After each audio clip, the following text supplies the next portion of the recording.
That's a good boy. That's a good boy. Get up there, get the big ones. Get there. Watch the horns. Good boy. Makes you smell nice for the girls. Okay. Hey, say hi to everybody. Wait. Would you relax?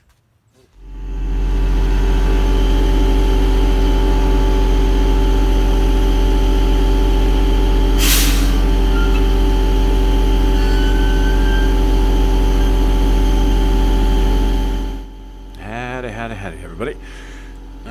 So what we're doing here, basically I'm just continuing to get comfortable with the crane on the truck. So here is a case where I'm just kind of stepping up my game a little bit. I'm still getting used to the controls, and in this case this is the largest and heaviest load that I've attempted to pick up and put on the back of the truck in this case.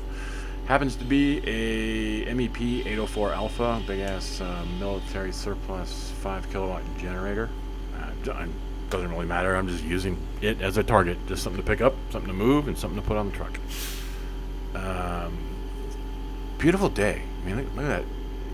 It's actually, as always is the case this time of year, it's hot, much hotter and much more humid than you can get a sense for just by looking at this. Because I'm looking at the back of my shirt there. I'm not soaking sweat yet, but by the end of this exercise, it was dripping off me. Anywho, you're also looking at this from 2 camera angles. So there's a GoPro mounted on my helmet, and I've got my iPhone and a tripod, just to kind of give you 2 perspectives.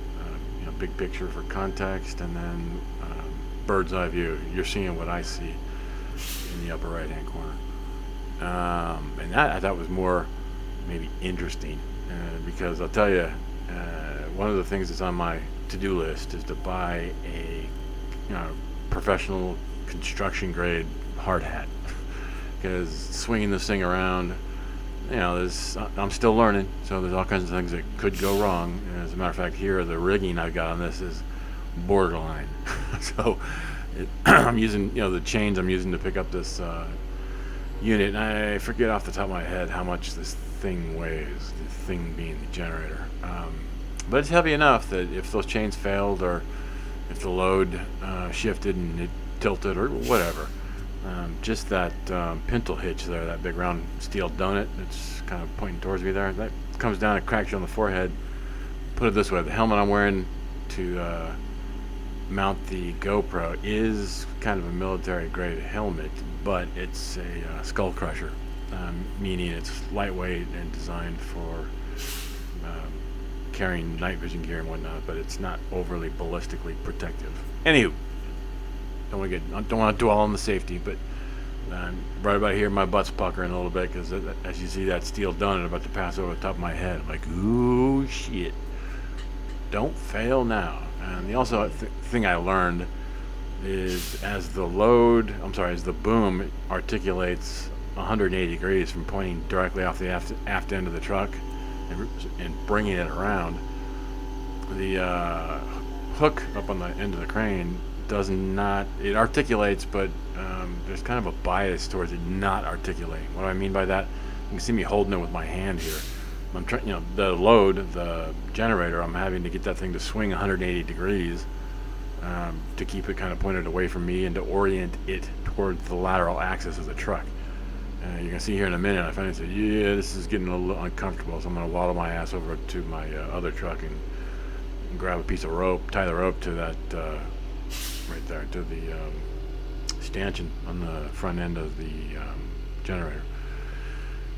So that's what we're doing here, grabbing a piece of, just one of the many pieces of spare rope I happen to keep in the back of the truck, just in case you need rope for something stupid, whatever. And in this case, it's going to give me the opportunity to tether the load. Realistically, this is a multi-person job. I should have another person doing the manipulation and keeping this thing oriented in the right direction, blah, blah, blah, blah, blah. Doesn't happen to be the case. I'm doing it by myself, so screw it. I improvised and got her done one way or the other. Anyway, we're getting this guy all locked up and secured. Overall, so the crane is rated to 5 tons, so it can pick up 10,000 pounds. Plenty of capacity.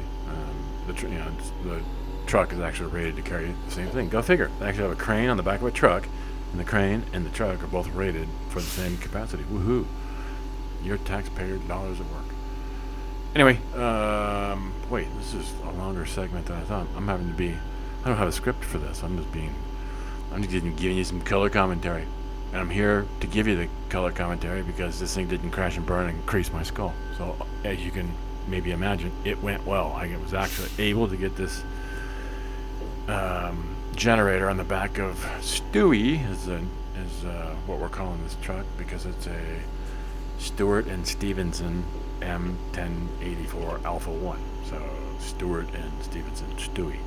So if you ever hear me say Stewie, you can thank Becky for that name. Thank you, Becky. But it's the name that's going to stick. I'm thinking about getting personal plates for this thing. But you know what?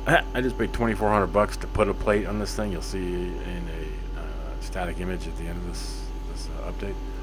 $2,400 to put a license plate on this thing. But I'll tell you what, the process of getting the registration done and getting the plate on the back of it, just a lot more comfortable because now I'm street legal.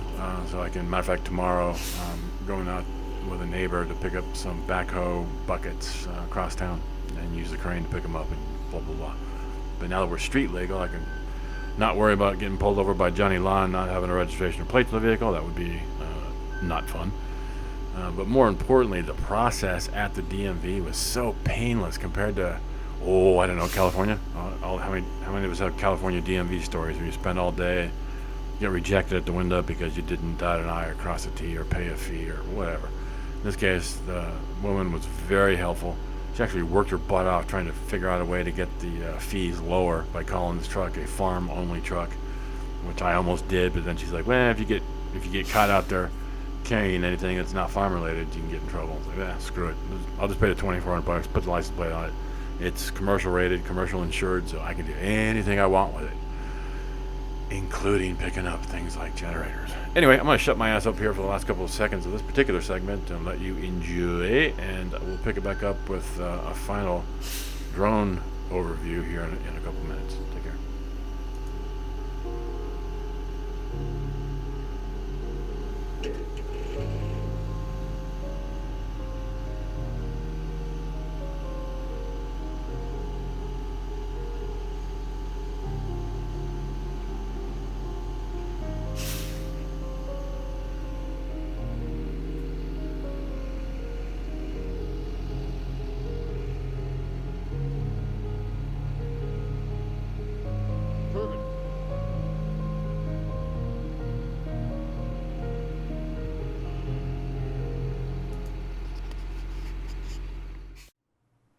All right, today being, Tuesday, the 15th of June, 2021.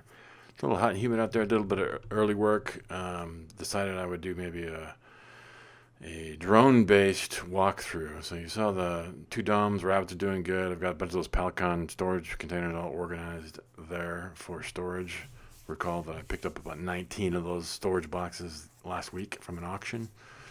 And now I'm going to push the drone through a couple of things.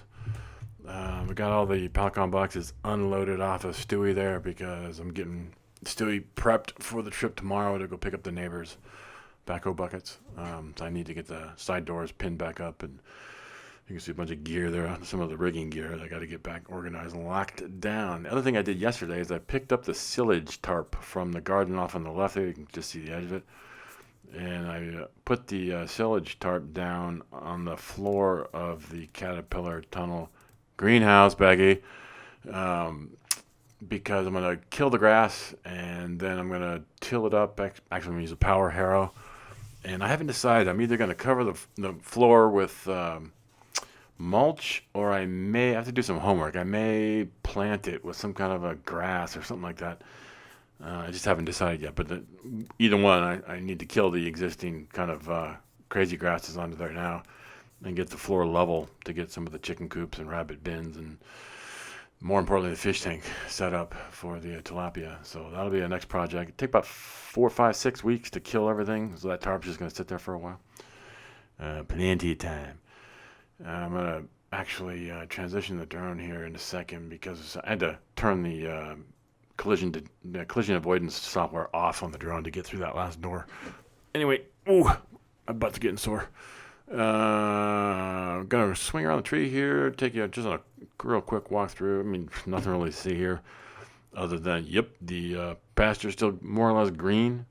You can kind of see all the tracks on the tree there. The goats hang out under that tree when the weather's favorable. Speaking of weather, look at the clouds out there. Given all the rain we had the last couple of weeks, it's a little hot and humid, but I'm enjoying the blue skies and white clouds for the last couple of days. This is recall the sub pasture I set up originally for Zenobia, for the pup. And what I'm doing these days instead is keeping the 4 boy goats sequestered in here during the day. And then they get cut loose and they run around loose during the night in the whole pasture. So during the daylight hours, the 4 boys are basically in here, keeping them isolated from the girls. Especially now, we got 2 of the girls are in heat. So I actually mated Carmela and Adriana this last week to, I think they were both mated with Javier, but I think Milo got him a little piece too. So even the 2 young ones tried to take a stab at it. So I'll be curious to see. Got another month or so before I allow the 2 younger Dolines, Nova and Matilda, to be bred. Next time they come in heat, late summer, I'll get them bred too. So we should have 4 pregnant female goats by the end of, say, fall. What are we going to here? Oh yeah, I'm trying to remember what I shot with the drone. You may recollect that I moved, I think it was 4 or 5 broody hens into these 2 what were rabbit tractors, just to let them hatch eggs to their heart's content. On the left there were 3 or 4 nests and hens, and those poor girls, they've been trying so hard, and they didn't have any babies. No baby chicks in there. But this 5th mama had this all to herself, and as you can see, she's got a little black chick and a little blonde chick. So we got 2 baby chicks that were born natural, no incubator involved. But the ratio was horrible. I mean, there must have been, if I had to guess, 4 or 5, maybe 6 dozen eggs that these girls were sitting on, and they only got 2 baby chicks out of that. So I'm not going to call that a productive yield. But again, it was natural. It was just letting the girls be girls. And they wanted to get broody and sit on eggs. I didn't feel like fighting with them. I got plenty of eggs in inventory. So I said, have at it. See what you can do. And maybe next season we can do a little bit better. I think the last thing we shoot here is today.